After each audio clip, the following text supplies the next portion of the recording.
चांगल्या गोष्टी घडण्यासाठी वाट पाहण्याची तयारी ठेवा. चांगल्या गोष्टी घडण्यासाठी वाट पाहण्याची तयारी ठेवणे ही एक साधी पण खूप खोल मानसशास्त्रीय संकल्पना आहे. आजच्या जलदगतीच्या जगात आपल्याला सगळं लगेच हवं असतं. मोबाईलवर एक क्लिक केलं की माहिती मिळते, ऑर्डर केली की वस्तू घरी येते. त्यामुळे वाट पाहणं ही सवय हळूहळू कमी होत चालली आहे. पण जीवनातल्या खऱ्या चांगल्या गोष्टी, जसे की यश, नात्यांमधली विश्वासार्हता, मानसिक स्थैर्य, या सगळ्या गोष्टी वेळ घेऊनच तयार होतात. मानसशास्त्रात डिलेड ग्रॅटिफिकेशन म्हणजेच उशिरा मिळणाऱ्या समाधानाची संकल्पना खूप महत्त्वाची मानली जाते. याचा अर्थ असा की आपण तात्काळ मिळणाऱ्या छोट्या आनंदापेक्षा थोडा वेळ थांबून मोठ्या आणि टिकाऊ आनंदासाठी तयारी ठेवतो. जे लोक थांबण्याची क्षमता ठेवतात ते त्यांच्या आयुष्यात जास्त यशस्वी, स्थिर आणि समाधानी असतात. लहानपणी केलेल्या एका प्रसिद्ध प्रयोगात मुलांना एक छोटा गोड पदार्थ लगेच खायचा किंवा थोडा वेळ थांबून 2 मिळवायचे असा पर्याय दिला गेला. ज्यांनी थांबणं निवडलं ती मुलं पुढे जाऊन अभ्यास, करिअर आणि नातेसंबंधात अधिक चांगली कामगिरी करताना दिसली. यावरून एक गोष्ट स्पष्ट होते की वाट पाहण्याची सवय ही फक्त एक सवय नसून ती व्यक्तीच्या आयुष्याच्या गुणवत्तेला आकार देणारी क्षमता आहे. आपण अनेकदा असं म्हणतो की मी खूप प्रयत्न करतोय पण काहीच चांगलं होत नाही. इथे एक महत्त्वाची गोष्ट लक्षात घ्यायला हवी की प्रत्येक प्रयत्नाला लगेच परिणाम मिळेलच असं नाही. मेंदूला लगेच बक्षीस मिळण्याची सवय असते. जेव्हा आपल्याला लगेच काही मिळत नाही तेव्हा आपण निराश होतो. पण खरं पाहिलं तर मेंदूला थोडा वेळ दिला, सातत्य ठेवलं तर तो नव्या पद्धतीने विचार करायला आणि काम करायला शिकतो. वाट पाहणं म्हणजे काहीच न करणं नाही. उलट हा काळ आपल्या आतल्या तयारीचा असतो.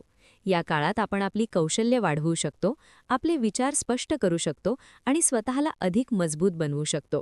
उदाहरणार्थ, एखाद्या नोकरीसाठी प्रयत्न करत असताना लगेच संधी मिळाली नाही तर तो वेळ आपण स्वतःला सुधारण्यासाठी वापरू शकतो. पेशन्स म्हणजे संयम ही एक मानसिक ताकद आहे. संयमी लोक भावनांवर अधिक नियंत्रण ठेवतात. ते पटकन रागावत नाहीत, घाईघाईने निर्णय घेत नाहीत आणि परिस्थितीला समजून घेतात. त्यामुळे त्यांचे निर्णय अधिक योग्य आणि दीर्घकालीन फायद्याचे असतात. वाट पाहताना सर्वात मोठं आव्हान म्हणजे मनात येणारी असुरक्षितता. काही होईल का? मी योग्य मार्गावर आहे का? इतर लोक पुढे गेले, मी मागे पडलो का? असे विचार सतत येत राहतात. हे विचार नैसर्गिक आहेत, पण त्यांच्यावर विश्वास ठेवणं गरजेचं नाही, कारण प्रत्येक व्यक्तीचा प्रवास वेगळा असतो. एक महत्त्वाची गोष्ट म्हणजे तुलना टाळणं. सोशल मीडियावर इतरांच्या यशाच्या गोष्टी पाहून आपल्याला वाटतं की त्यांना सगळं लवकर मिळालं, पण आपण त्यामागचं त्यांचा संघर्ष पाहत नाही.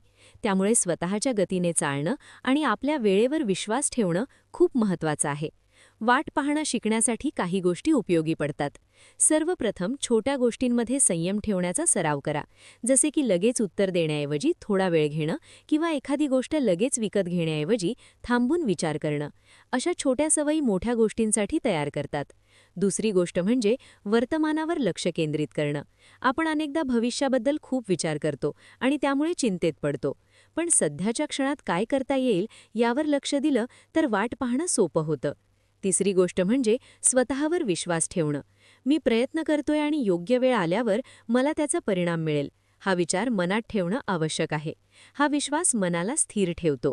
वाट पाहणं म्हणजे हार मानणं नाही. उलट ही एक सक्रिय प्रक्रिया आहे जिथे आपण प्रयत्न करत राहतो पण परिणामासाठी घाई करत नाही. जे लोक ही गोष्ट समजून घेतात ते आयुष्यात अधिक शांत आणि समाधानी राहतात. शेवटी एक गोष्ट लक्षात ठेवा, चांगल्या गोष्टी घडायला वेळ लागतो, कारण त्या मजबूत पाया तयार करून येतात. झाड लावलं की ते लगेच फळ देत नाही, पण योग्य काळजी घेतली तर ते नक्कीच वाढतं आणि फळ देतं. त्याचप्रमाणे आपल्या आयुष्यातही चांगल्या गोष्टी येण्यासाठी थोडी वाट पाहणे आवश्यक आहे. म्हणूनच स्वतःला वेळ द्या, प्रक्रियेवर विश्वास ठेवा आणि संयम बाळगा.